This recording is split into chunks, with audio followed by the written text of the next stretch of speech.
you're tired of lugging around heavy backpacks with a ton of gear that you don't even use, then this video is for you. Don't worry, I've been there. I used to stuff all my camera gear into my camera bag, making it really heavy, uncomfortable, and super annoying to carry around. But it doesn't have to be this way. I'm going to share the mindset shift I made to make the switch to a minimal and lighter setup. Then we'll go over what's in my camera bag, and I'll share some tips on how to keep your setup minimal as well.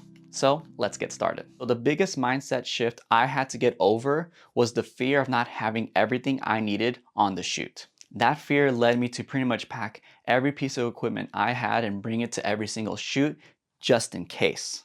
And one way I overcame this fear is to really understand what is essential for me to shoot the content I need. So what are the pieces of equipment that I absolutely need to bring to capture the content I want? And that really just is my camera body, one lens at least, my Rode microphone, and some accessories like batteries, SD cards, and camera strap. Everything else is extra and something that I don't need to pack in my bag every single time. And once you adopt this mindset, I think there's a few benefits. One is it makes you a much more intentional photographer and videographer. Because you're no longer bringing every single piece of equipment with you, you're actually going to have to think about what you want to bring to the shoot. So in my case, I have the 15-35, the 28-70, and the 70-200. I usually end up bringing one or two of those lenses, and that's it. If it's something like a real estate shoot, I might use the 15-35 and that's it. Versus event work, I typically will bring the 28-70 and either the 70-200 or the 15-35. And there's a few benefits when you start limiting the amount of gear you bring on every shoot. Number one being, limitations breed creativity.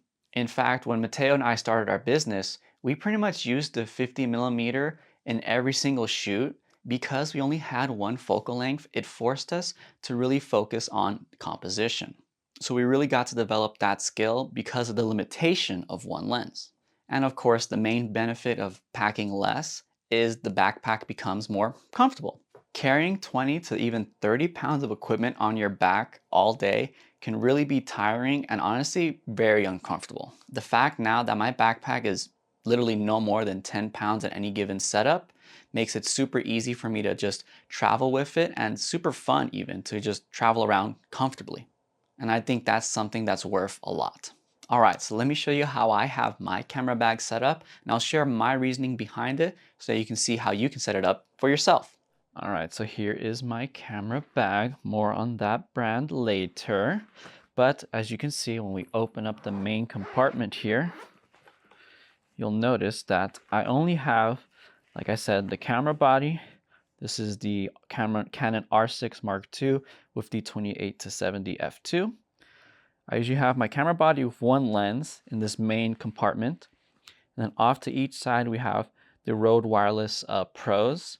And these are just the accessory pack. So this is all the wires and stuff. And then these are actually the mics and the receiver as well. And then in this third pocket here that I have is sort of hidden, but this is where I keep all the batteries and chargers for the camera. And then I have this extra sleeve corner where I can have my second camera lens, which ends up usually being this 15-35 f2.8. I just really love this lens. It works really well. And I find that I have it, like I have a lot more use cases for it than I do my 70-200. But I do bring that along sometimes as well. Now we can close that main compartment and we go into this accessory like zipper sleeve portion here. And here actually I have these really awesome USB-C magnetic cables that sort of like coil and uncoil. And the reason I pack just USB-C cables is actually because every single piece of equipment in this backpack runs off of these. So if I were to bring my MacBook Pro, I can charge it with a USB-C. My Canon R6 Mark II actually can charge and also use as a wall power source USB-C, which is fantastic. And then both my Rode Wireless Pros and the Rode NTG are also rechargeable via USB-C. So pretty much everything in this bag is just one cable, which has been such a boost in my quality of life because I used to have so many different cables and I know that struggle. So definitely trying to find a cable system that works for you. I definitely am going to share a review on these later, so be on the lookout on my channel for that. And then I have a USB-C power brick, so I can actually use these USB-C cables. I have a few more here. Here's one, not magnetic though. And then I have my ND filters. I'll sometimes put in some of these sleeves inside the camera bag. Then we have this cap, lens, and body cap. And then here's actually an accessory for the Rode Wireless NTG. I probably should stuff that into my Rode Wireless Pro bags. And that's pretty much it for this accessory pocket. I used to have SD cards and hot shoe mounts in there, but I actually don't carry any extra SDs besides the one inside of my camera body, which does take 2, which is awesome. Now there's this final top compartment in this backpack, and I use it just for miscellaneous items. Right now, it's actually my Rode NTG, which is awesome. I love this mic. It's an on-camera mic, so when I'm not using those wireless pros to mic on someone, this is capturing all my audio in the room, and sometimes as a backup audio in case the pros somehow bug out or something, which they haven't. And then I have one accessory here, which is the camera strap, which is the Peak Design one. So these are the ones that snap on really quick to your camera, so you can just mount them on really fast and not really worry about it. It's hard one-handed, but whatever. But I love this system. I usually keep that in that extra pocket. Like I said, not much really goes there these days besides random miscellaneous items like the camera strap here. And holding all my equipment is actually the sponsor of today's video, Brevite.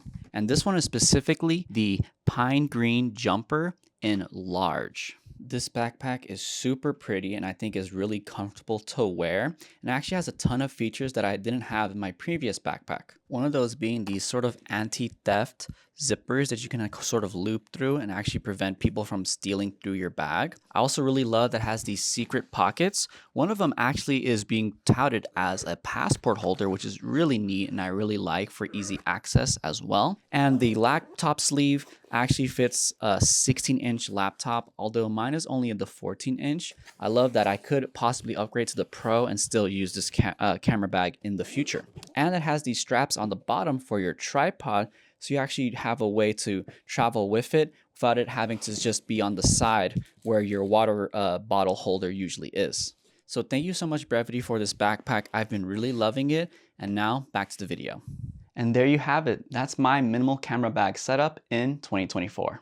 I hope this inspired some of you guys to pack less in your camera bags, and maybe you got some practical advice on how you can set it up for yourself. If you have any tips on how to pack minimally, please leave them in the comment section below. I'd love to hear it, and I'm sure other people would love to learn from you as well. Thank you all for watching all the way until the end. I appreciate every single one of you. Happy shooting, and I'll see you in the next video. Peace.